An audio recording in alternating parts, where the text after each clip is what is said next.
और ब्रेक के बाद एक बार फिर से आपका स्वागत है। चलिए अब आचार्य जी से जान लेते हैं आज का महा उपाय। जी बिल्कुल, आज का महा उपाय बहुत ही विशेष है। आज हम आपको बताने वाले हैं कि आप अपने बेडरूम में पलंग के सामने या अपने बेडरूम के आसपास अपने कमरे में किस तरीके के फोटो और किस तरीके के पोर्ट्रेट लगाएं जिससे पति पत्नी का स्नेह प्रेम बढ़ता रहे। किसी भी परिवार की सुख और समृद्धि इसी बात पर निर्भर करती है कि पति पत्नी के बीच परस्पर प्रेम कितना बना रहता है और वह परस्पर प्रेम जो है सदैव बना रहे। यही आपकी हर प्रकार से संपन्नता और उन्नति को दर्शाता है। यदि किसी भी कारण के चलते पति पत्नी के बीच विवाद या मनमुटाव उत्पन्न हो जाता है तो सुख समाप्त होने लगता है, बल्कि यूं कहें सुख समाप्त हो जाता है, घर की शांति चली जाती है। विवाद के कई कारण हो सकते हैं, इनमें से कुछ कारण घर की वस्तुओं से भी संबंधित होते हैं।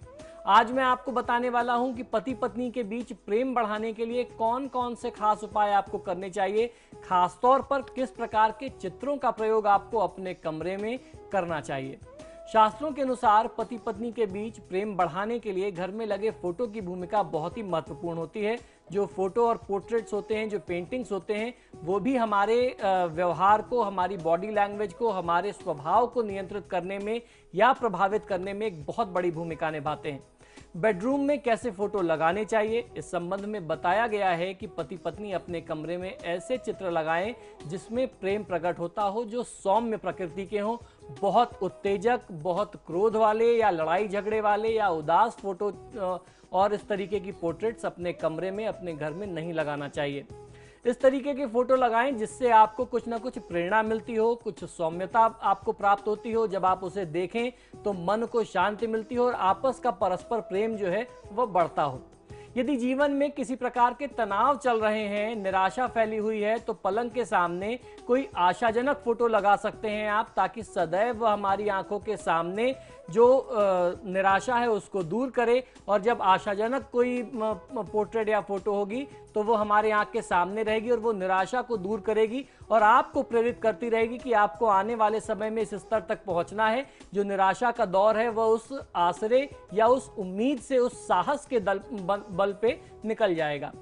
पति पत्नी के बीच सदैव प्रेम बना रहे, इसके लिए अटूट प्रेम का प्रतीक राधा और श्री कृष्ण की फोटो लगाना भी आपको बहुत अच्छा लाभ दे सकता है। इसके अलावा पति पत्नी स्वयं अपना भी एक प्रसन्न मुद्रा वाला फोटो अपने कमरे में लगा सकते हैं। दक्षिण पश्चिम के कॉर्नर में लगाएं तो भी बहुत अच्छा फायदा मिलता है। साउथ वेस्ट में लगाना चाहिए। जब व्यक्ति को तनाव महसूस होगा या ये फोटो उन्हें जो है बहुत ज़्यादा सुकून देगी, बहुत शांति देगी और मन प्रसन्न हो जाएगा। या यूं समझ लीजिए कि आपसी वाद विवाद भी छोटी छोटी बात पर हो गया, तनाव भी हो गया, लड़ाई झगड़े भी हो गए, लेकिन जब आप अपने पुराने दिनों की उस अच्छी याद को देखेंगे, उस फोटो को देखेंगे, तो आपके मन का जो तनाव विवाद है, जो टेंशन है, वह अपने आप कम होने लगेगा और आपस में पुनः एक बार वह प्रेम जागृत हो जाएगा। तो इस प्रकार कुछ ऐसे सरल से उपाय हैं जिसको करके आप फायदा ले सकते हैं। फेंगशुई के अनुसार मैंडरिंग डक्स की फोटो आप अपने बेडरूम के एंट्रेंस पर यदि लगाते हैं या लव बर्ड्स का जो पेयर है वो लगाते हैं तो उससे भी आपको बहुत अच्छा फायदा मिलता है, परस्पर प्रेम में वृद्धि होती है।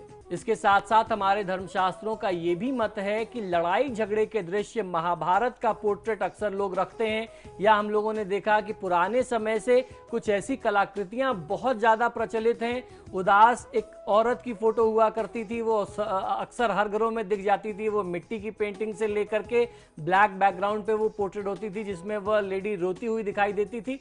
इस तरीके की पेंटिंग्स लगाने से अपने कमरे में, ड्राइंग रूम में, बेडरूम में, घर में आप कहीं भी रखें, उस जगह का वातावरण जो है वो बहुत उदास और बहुत नेगेटिव हो जाता है। तो ऐसी किसी भी पेंटिंग को रखने से बचना चाहिए।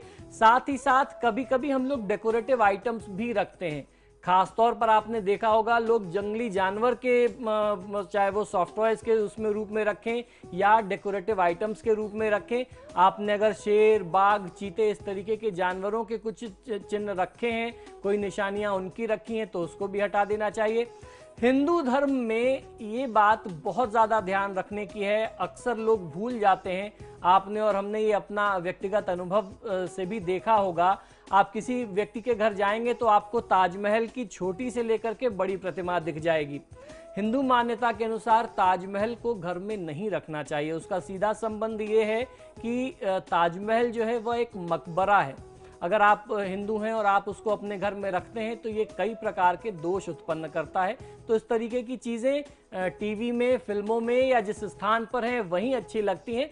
जो चीज़ें हमारे धर्म के अनुसार उचित नहीं हैं, जो चीज़ें नेगेटिव हैं, नेगेटिविटी को उत्पन्न करती हैं, नकारात्मकता को जन्म देती हैं, तो उन चीज़ों से बचना चाहिए। अगर आप इस तरीके से सौम्यता की चीज़ें, खुशी में वृद्धि करने वाली चीज़ों को, फोटो को या किसी भी डेकोरेटिव आइटम को, सजावट के सामान को रखते हैं तो निश्चित तौर पर आपको फायदा मिलता है। एक बात आपको ये भी ध्यान रखना चाहिए कि हमारे देवी देवता जो हैं वो सजावट की वस्तु नहीं है।